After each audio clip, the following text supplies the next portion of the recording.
Så jag tänker vi börjar med lite grunder i chippningen och framförallt sådana saker som jag tycker, som jag märker när jag lär ut chippning att många har svårt för. Liksom. Så är det så här att vi behöver träffa boll först, mark sen. Så fort vi försöker skopa en chip, då märker man, det märker alla som är där hemma, man vill gärna slå en lite lägre chip och den ska checka till med spin, men den ploppar ofta upp och det blir ingen spin och då blir oregelbundenhet hur bollen beter sig på green.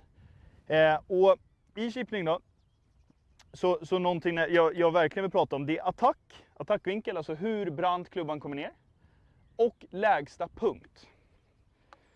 Så fort vi inte får friktion på bollen, alltså när bollen kommer ut lite lägre och med lite spin, så har vi träffat mark innan. Vi har alltså träffat, antingen så har vi fått vatten eller gräs eller smuts bakom boll och klubba. Så att alltså i chippningen, att hjälpa bollen upp, det är absolut det sämsta du kan göra. Det är döden i chippning. Så att här ska vi verkligen försöka våga vikten fram. Vi ska vara mer ner på bollen än vad de flesta tror. Klubban kommer inte hugga, jag ska visa varför. Och vi ska ha lägsta punkten framåt. Ska vi ha. Så att nu kan jag visa ett typexempel på, säkert många känner igen, när man försöker hjälpa bollen upp. Då kommer det se ut lite grann så här. Den vägen. Då träffar mycket mark först. Och så bollen releasar. Det blir ingen bollträff överhuvudtaget. Det här är någonting jag ser väldigt, väldigt ofta. Och det vi försöker göra här då, det är att se till så att huvudet är framför boll. Vi försöker vara mer ner på boll. Den vägen. Då kommer det se ut mer så här i träffarna. Så kommer den ut lite lägre. Det blir bollträff. Ni ser att bollen kommer ner i flykt. Och den checkar till. Det blir spin. Då får vi friktion på bollen.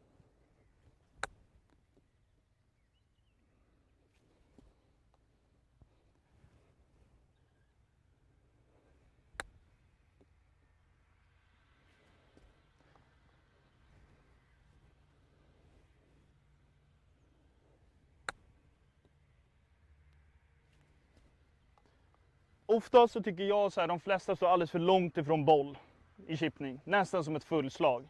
Det som kommer hända här nu, det är att klubban kommer gå mer in. Går klubban mer in så kommer tyngden av klubban, alltså gravitationen, klubban kommer alltid vilja dras mot jordens mitt. Så desto mer in vi går, om jag släpper den här nu, så kommer den hela tiden vilja trilla mer och mer bakom mig. Men kan jag komma upp närmare boll, den vägen, har ett mer brant svingplan, den vägen.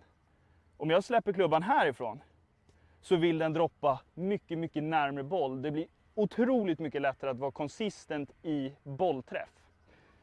Härifrån så vill klubban hela tiden droppa.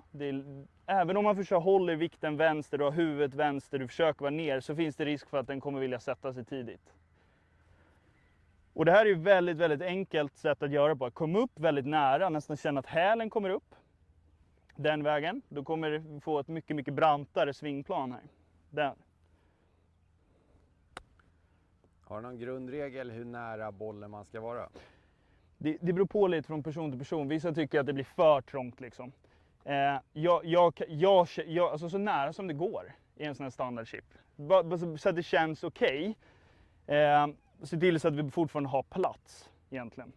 Men du säger, jag kan ju ställa mig, alltså tycker jag att läget är obehagligt, är mycket mot gräs. Jag kan ju ställa mig här liksom. Där, supernära. Då blir det väldigt enkelt att vara konsistent i träffen. Sen är det också en fördel, om vi pratar att vara nära boll. Ni ser att hälen kommer ju upp på klubban när jag ställer upp mig. Den vägen. Och det är det så här, det som gräver i en klubba, det är ju den här som kallas för leading edge. Den kanten.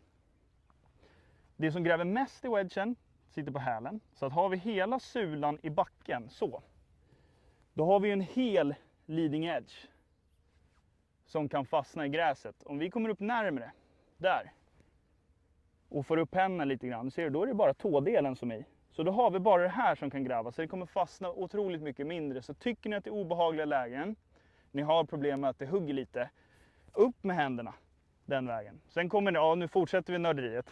Ja, men bra tips. Ja, super simpelt. Sen tar det några gånger att vänja sig vid det. Sen kommer nästa grej. känslan för att få det att gräva mindre, alltså det som får det att gräva är inte att man är för mycket ner på boll.